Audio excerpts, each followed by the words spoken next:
ನಮಸ್ಕಾರ ವೀಕ್ಷಕರೇ, ನಾವು ಈ ವಿಡಿಯೋದಲ್ಲಿ ಆಸೆದಾರೆಯ ಸೋಮವಾರದ ಸಂಚಿಕೆಯಲ್ಲಿ ಏನಾಗ್ತದೆ ಅಂತ ನೋಡ್ಕೊಂಬರೋಣ ಬನ್ನಿ.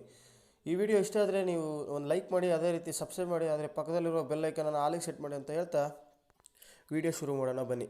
ಸಂಚಿಕೆಯ ಆರಂಭದಲ್ಲಿ ರೋಹಿಣಿ ಮತ್ತು ಅವಳ ಫ್ರೆಂಡು ಆಟೋಗಾಗಿ ಕಾಯ್ತಿರ್ತಾರೆ. ಆಗ ಅಲ್ಲಿಗೆ ಸೂರ್ಯನ ಆಟೋ ಬಂದು ನಿಲ್ಲುತ್ತೆ. ಸೂರ್ಯ ಆಟೋ ಓಡಿಸ್ತಿರೋದನ್ನು ನೋಡಿ ರೋಹಿಣಿ ದಿಬ್ಬರ್ಗಾಗ್ತಾಳೆ. ಆಗ ರೋಹಿಣಿ ಫ್ರೆಂಡ್, ಲೇ ಇವ್ರು ನಿಮ್ಮ ಯಜಮಾನರು ತಮ್ಮ ತಾನೇ? ಆಗ ಸೂರ್ಯ, ನಾನು ಯಾರಿಗೂ ತಮ್ಮ ಅಲ್ಲ, ಅವನು ನನಗಣ್ಣ. ಮುಂದುವರೆದು ರೋಹಿಣಿ ಸೂರ್ಯನ ಆಟೋನ ಹತ್ತಲು ಹಿಂಜರಿ ಎತ್ತಿರ್ತಾಳೆ. ಆಗಲೇ ನಮ್ಮ ರೂಟಲ್ಲಿ ಆಟೋ ಸಿಗೋದೇ ಕಷ್ಟ, ಹತ್ಕೊಳ್ಳೆ ಸುಮ್ಮನೆ ಅಂತ ಅವಳ ಫ್ರೆಂಡ್ ಗದರಿಸ್ತಾಳೆ. ಫ್ರೆಂಡ್ನ ಒತ್ತಾಯದ ಮೇರೆಗೆ ಆಟೋ ಹತ್ತಿ ಕೂರ್ತಾಳೆ. ಆಟೋ ಅಲ್ಲಿಂದ ಹೊರಟೋಗುತ್ತೆ.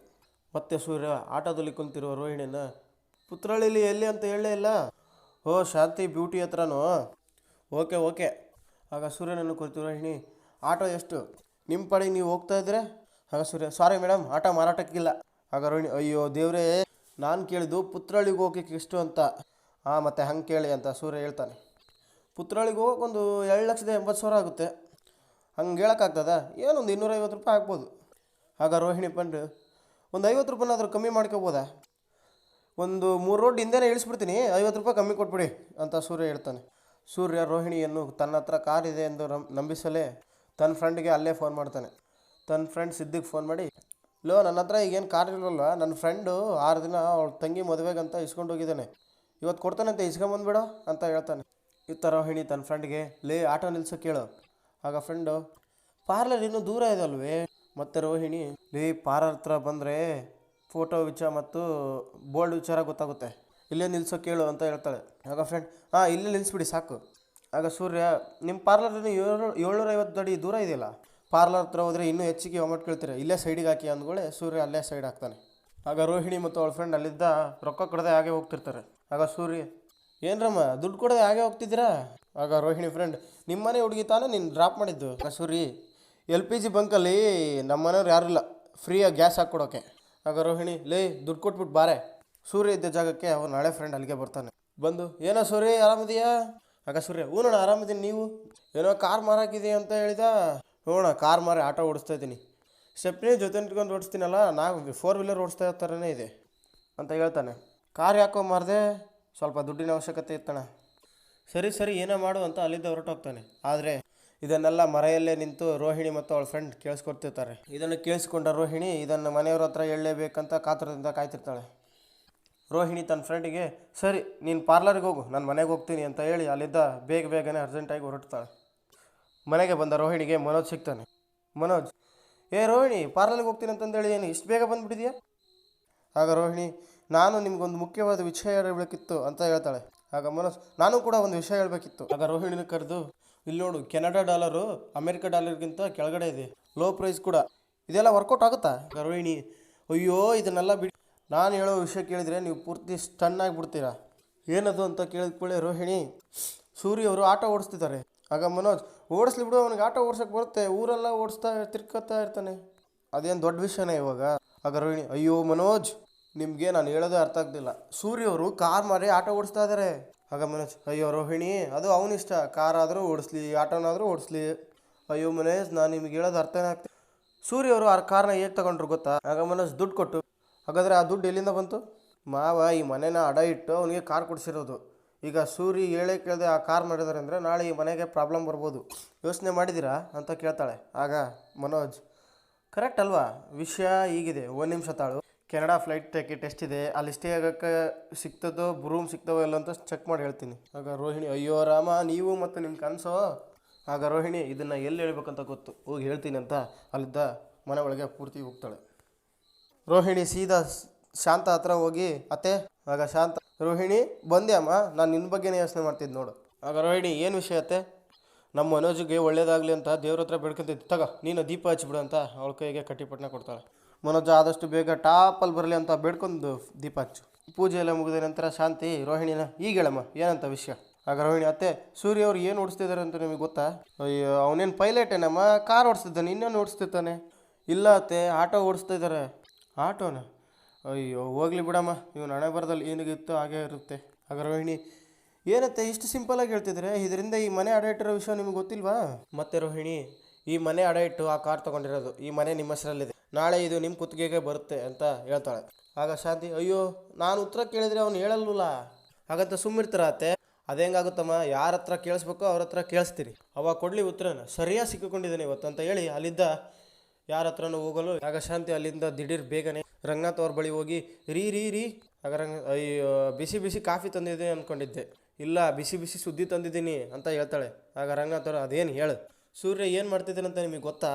ಯಾವುದಾದ್ರೂ ಕಸ್ಟಮರ್ ಬಂದಿರ್ತಾರೆ, ಅವ್ರು ಕರ್ಕೊಂಡು ಟ್ರಿಪ್ ಹೋಗಿರ್ತಾನೆ ಅಷ್ಟೇ. ಯಾವುದಲ್ಲಿ ಅಂತ ಶಾಂತಿ ಕೇಳ್ತಾಳೆ. ಆಗ ರಂಗನಾಥ್ ಅವರು, ಎಂಥ ಪ್ರಶ್ನೆ ಕಣೆ ನಿಂದು, ಅವ್ನ ಕಾರಲ್ಲಿ. ಹಾ ಅಪ್ಪಣ್ಣ, ಅವನ ಹತ್ರ ಕಾರಲ್ಲಿದೆ ಈಗ ಕರ್ಕೊಂಡು ಹೋಗೋಕ್ಕೆ. ನಿಮ್ಮ ಮಗ ಈಗ 4 ಚಕ್ರ ಬಿಟ್ಟು 3 ಚಕ್ರಕ್ಕೆ ಬಂದಿದ್ದೀನಿ, ಅವನೀಗ ಆಟೋ ರಾಜ ಆಗಿದ್ದಾನೆ ಅಂತ ಹೇಳ್ತಾನೆ. ಆಗ ರಂಗನಾಥ್ ಅವರು, ಆಟೋ ಓಡಿಸ್ತಿದ್ದಾನ? ಅವನು ಯಾಕೆ ಆಟೋ ಓಡಿಸ್ತಾನೆ? ನಿನಗೆ ಯಾರು ಹೇಳಿದ್ರು ಇದನ್ನು? ಅದು ರೋಡಲ್ಲಿ ಹೋಗೋರಲ್ಲ ನನಗೆ ಹೇಳಿದರು. ಆಗ ರಂಗನಾಥ್ ಅವರು, ರೋಡಲ್ಲಿ ಹೋಗೋರಿಗೆ ಹೆಸರಿಲ್ವೇನೆ? ಅದು ಕಸ್ತೂರಿ, ಅವಳೆಲ್ಲೋ ರೋಡಲ್ಲಿ ಹೋಗ್ತಾ ಇರ್ಬೇಕಾದ್ರೆ ಸೂರ್ಯ ಆಟೋ ಓಡಿಸೋದನ್ನ ನೋಡಿ ನನಗೆ ಫೋನ್ ಮಾಡಿ ಹೇಳಿದ್ಲು. ಆಟೋ ಓಡಿಸಿದಾನ? ಹಾಗಾದರೆ ಅವ್ನ ಕಾರ್ ಏನಾಯಿತು? ಆಟೋ ಗೊತ್ತಿರೋ ನಿನಗೆ ಇನ್ನು ಅವ್ನ ಕಾರ್ ಏನಾಯ್ತು ಅನ್ನೋ ವಿಚಾರ ಗೊತ್ತಿರಲ್ವಾ? ಆಗ ಶಾಂತಿ, ಅಯ್ಯೋ ನನಗೇನು ಗೊತ್ತು, ಅದಕ್ಕೆ ಏನಾಗಿದೆ ಅಂತ ಕೇಳಿ ತಿಳ್ಕೊಳ್ಳಿ ಅಂತ ನಿಮಗೆ ಹೇಳ್ತಿರೋದು ನಾನು.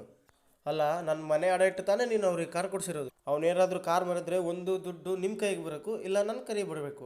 ನಿಮಗೆ ವಿಷಯನೇ ಗೊತ್ತಿಲ್ಲ ಅಂದಮೇಲೆ ಅದೇನು ತಪ್ಪು ಕೆಲಸ ಮಾಡಿದಾನೆ ಯಾರಿಗೆ ಗೊತ್ತು? ಆಗ ರಂಗನಾಥ್ ಅವರು, ತಪ್ಪು ಮಾಡೋ ಅಂಥ ವ್ಯಕ್ತಿ ಅವನಲ್ಲ ಕಣೆ, ಅವನೇನ ಮಾಡಿದ್ರು ಅದಕ್ಕೊಂದು ಅರ್ಥ ಇರುತ್ತೆ. ಆಗ ಶಾಂತಿ, ಇರುತ್ತೆ ಮನೆಯವ್ರಿಗೆ ಯಾರಿಗೂ ಗೊತ್ತಾಗ್ಲಂಗೆ ಅವ್ನು ಕಾರ್ ಮಾರಿದಾನೆ ಅಂದರೆ ಏನೋ ದೊಡ್ಡ ಗನಂದಾರಿ ವಿಷಯನೇ ಇರ್ಬೋದು, ಕುಡಿದು ಮತ್ತಲ್ಲಿ. ಆಗ ರಂಗನಾಥ್ ಅವರು, ಶಾಂತಿ ಅಲ್ಲ ರೀ, ನಿಮಗೂ ಗೊತ್ತಾಗದೆ ಮಾರಿದಾನಲ್ಲ ಅದಕ್ಕೆ ಹೇಳಿದೆ. ಆಗ ರಂಗನಾಥ್ ಅವರು, ಅವ್ನು ಬರಲಿ, ವಿಷಯ ಏನಂತ ಕೇಳಿ ತಿಳ್ಕೊತೀನಿ, ಅಲ್ಲಿವರೆಗೂ ದಯವಿಟ್ಟು ಇನ್ನೊಂದು ಸ್ವಲ್ಪ ಶಾಂತವಾಗಿರು. ಆಗ ಶಾಂತಿ ಅಲ್ಲಿಂದ ಹೊರಟೋಗ್ತಾಳೆ. ಇತ್ತ ಮೀನ ತನ್ನ ಅಂಗಡಿ ಕಡೆ ಹೊರಟಿರ್ಬೇಕಾದ್ರೆ ಒಬ್ಬ ಅಜ್ಜಿ ರೋಡ್ ಕ್ರಾಸ್ ಮಾಡೋಕೆ ಒದ್ದಾಡ್ತಿರ್ತಾರೆ. ಆಗ ಅವ್ರನ್ನ ಕೈ ಹಿಡಿದು ರೋಡ್ ಕ್ರಾಸ್ ಮಾಡಿಸ್ತಾರೆ. ಮತ್ತೆ ಮುಂದುವರೆದು, ಅಜ್ಜಿ ನೀವು ಎಲ್ಲಿಗೆ ಹೋಗ್ಬೇಕಂತ ಹೇಳಿ, ನಾನು ಆಟೋ ಬುಕ್ ಮಾಡ್ತೀನಿ ಅಂತ ಹೇಳ್ತಾಳೆ. ಆಗ ಅಜ್ಜಿ, ಒಬ್ಬ ಇಲ್ಲಿಗೆ ನಾನು ಬಂದು ಕರ್ಕೊಂಬಂದು ಬಿಟ್ಟ, ಅವನೇ ಕರ್ಕೊಂಡು ಮನೆಗೆ ಬಿಡ್ತೀನಿ ಅಂತ ಹೇಳ್ತಿದ್ದಾನೆ, ಅವ್ನು ಬಿಡ್ತಾನೆ ಬಿಡಮ್ಮ ಅಂತ ಹೇಳ್ತಾಳೆ. ಆಗ ಮೀನಾ, ಅವ್ರು ಬರೋದು ಎಷ್ಟೊತ್ತಾಗುತ್ತೋ ಏನೋ, ಆಟೋ ಬುಕ್ ಮಾಡ್ತೀನಿ ನೀವು ಹೋಗ್ಬಿಡಿ ಅಂತ ಹೇಳ್ತಾಳೆ. ಆಗ ಅಜ್ಜಿ, ಅವ್ನು ನೋಡೋಕ್ಕೆ ತುಂಬ ಒಳ್ಳೆಯವನಂತ ಕಾಣ್ತಾನೆ, ಅವ್ನು ಬಂದೇ ಬರ್ತಾನೆ ಬಿಡಮ್ಮ, ಅವನ ಜೊತೆ ಹೋಗ್ತೀನಿ. ಸರಿ ಅಜ್ಜಿ, ನಾನು ಅಂಗಡಿಗೆ ಹೋಗಬೇಕು ಅಂತ ಹೇಳಿ ಅಲ್ಲಿದ್ದೆ ಹೊರಟೋಗೋಕೆ. ಆಗ ಸೂರ್ಯ ಅಲ್ಲಿಗೆ ಬಂದು, ಅಜಯ್ ತೇಟ್ ನೋಡೋಕ್ಕೆ ಲಕ್ಷ್ಮೀ ಇದ್ದಂಗೆ ಇದೆಯಾ, ಸರಿ ಕೊಡು ಸಾಮಾನೆಲ್ಲ ಒಳಗಿಡ್ತೀನಿ, 10 ಗಂಟೆಗೆ ಹೋಗುವಂತೆ. ಸೂರ್ಯ ಅವ್ರ ಅಜ್ಜಿ ಮಾತ್ರ ಮಾತಾಡ್ತಿರ್ಬೇಕಾದ್ರೆ ಸ್ವಲ್ಪ ದೂರದಲ್ಲಿ ಇದ್ದ ಮೀನಾಗೆ ಈ ವಿಷಯ ತಿಳಿಯುತ್ತೆ. ಸೂರ್ಯ ಮತ್ತು ಅಜ್ಜಿ ಅಲ್ಲಿಂದ ಹೋದ್ಮೇಲೆ ಮೀನಾ, ಹಾಗಾದರೆ ಇವ್ರು ಆಟೋ ಓಡಿಸ್ತಿದಾರ, ಇವ್ರ ಕಾರ್ ಏನಾಯಿತು? ಆಗ ಮೀನಾ ದಿಢೀರನೆ ಮನೆಗೆ ಹೋಗ್ತಾಳೆ. ಆಗ ಶಾಂತಿ ಮನೆಯ ಬಾಗಿಲೆ ಬಳಿ ಕುಳಿತಿರ್ತಾಳೆ. ಅವಳು ಬರೋದನ್ನು ಕಂಡು, ಆರತಿ ಅಲ್ಲೇ ಮಾಡ್ಬೇಕಾ ಏನು ಒಳಗೆ ಬಂದ್ಮೇಲೆ ಮಾಡ್ಬೇಕಾ? ಶಾಂತಿ ರೋಹಿಣಿನ ಸ್ವಲ್ಪ ಬಾರಮ್ಮ ಇಲ್ಲ ಅಂತೇಳಿ ಮಗ್ಲಲ್ಲಿ ಕೂರಿಸ್ಕೊಳ್ತಾಳೆ. ಆಗ ಮೀನನನ್ನು ಏನು ಇನ್ನು ಮುಂದೆ ಯಾರೋ ಒಬ್ಬರನ್ನ ಕೆಲಸಕ್ಕೆ ಇಟ್ಕೊಂತೀಯಂತೆ? ಯಾರು, ನಾನು ಅತ್ತೆ? ನೀನೇ ಮತ್ತೆ ನಿನ್ನ ಗಂಡನ್ನ, ಅವ್ರಿಗೆ ಈಗಾಗಲೇ ಮಾಡೋದಕ್ಕೆ ಕೆಲಸ ಇದೆ ಅಲ್ಲತ್ತೆ. ಆಗ ಶಾಂತಿ, ಅದು ನಿನ್ನೆವರೆಗೂ ಇತ್ತು, ಆದರೆ ಇವತ್ತಿಂದ ಆಕೆ ಕಾರ್ ಇಲ್ವಲ್ಲ. ಮತ್ತೆ ಶಾಂತಿ ಬರೆದು, ಇವಳು ಕಣ್ಣು ಮುಚ್ಕೊಂಡು ಹಾಲು ಕುಡಿದ್ರೆ ಪ್ರಪಂಚಕ್ಕೆ ಗೊತ್ತಾಗಲ್ವ ಅಂದ್ಕೊಂಡಿದ್ದಾಳೆ. ಹೀಗೆ ಮಾತಾಡಬೇಕಾದ್ರೆ ಅಲ್ಲಿಗೆ ರಂಗನಾಥ್ ಬರ್ತಾರೆ. ಬಂದ ರಂಗನಾಥ್ ಅವರು, ಏನಿದು ಮತ್ತೆ ಪಂಚಾಯತಿನ ಅಂದ್ಕೊಳ್ಳೆ. ರೋಹಿಣಿ, ಪಂಚಾಯತಿ ಏನಿಲ್ಲ ಮವ, ಈ ಮನೇಲಿ ದಿನ ಪಂಚತಂತ್ರ ಕಥೆಗಳಷ್ಟೇ ಅಂದ್ಕೊಳ್ಳೆ. ರಂಗನಾಥ್ ಅವರು, ಹಾಗಾದರೆ ಈ ಸತಿ ಯಾರ್ದು ಕತೆ? ಮೀನಾ ಮತ್ತು ಸೂರ್ಯಂದು ಮವ. ಓಹೋ, ಎಲ್ಲರೂ ಕಾಯ್ತಾ ಇದ್ರೇನು ಅಂತ ರಂಗನಾಥ್ ಹೇಳ್ತಾರೆ. ಮನೋರಂಜನೆ ಯಾವಾಗ ಸಿಗಾಗ್ತದೆ ಅಂತ. ರಂಗನಾಥ್ ಅವರು ಮೀನನ, ಏನಮ್ಮ ಮೀನಾ, ಏನು ವಿಷಯ? ಮೀನಾ ಸ್ವಲ್ಪ ಸುಮ್ಮನೆ ನಿಲ್ತಾಳೆ. ಆಗ ಶಾಂತ್, ರಾತ್ರೆಲ್ಲ ಬಂಗಾರದ ಮನುಷ್ಯ ಸಿನಿಮಾ ನೋಡಿ ಬೆಳಗ್ಗೆ ಎದ್ದು ಆ ಸಿನಿಮಾ ಹೀರೋ ಅಣ್ಣವ್ರ ಏನು ವಜ್ರಮುನಿ ಅಂತ ಕೇಳಿದ್ರಂತೆ. ಕಾರನ್ನೇ ಬಾರ್ ಮಾಡಿಕೊಂಡು ಕಾರೋಬಾರ ಆಟ ಆಡ್ತಿದ್ದಲ್ಲ ನಿಮ್ಮ ಮಗ, ಆ ಕಾರ್ ಈಗ ಇಲ್ಲ ಅಂತ ಶಾಂತಿ ಹೇಳ್ತಾಳೆ. ಆಗ ರೋಹಿಣಿ, ಯಾಕೆ ಮೀನಾ, ನಮಗೆ ಗೊತ್ತಿಲ್ಲದೆ ಹಾಗೆ ನಿಮ್ಮ ಗಂಡ ಕಾರ್ ಮಾರಿದಾರ?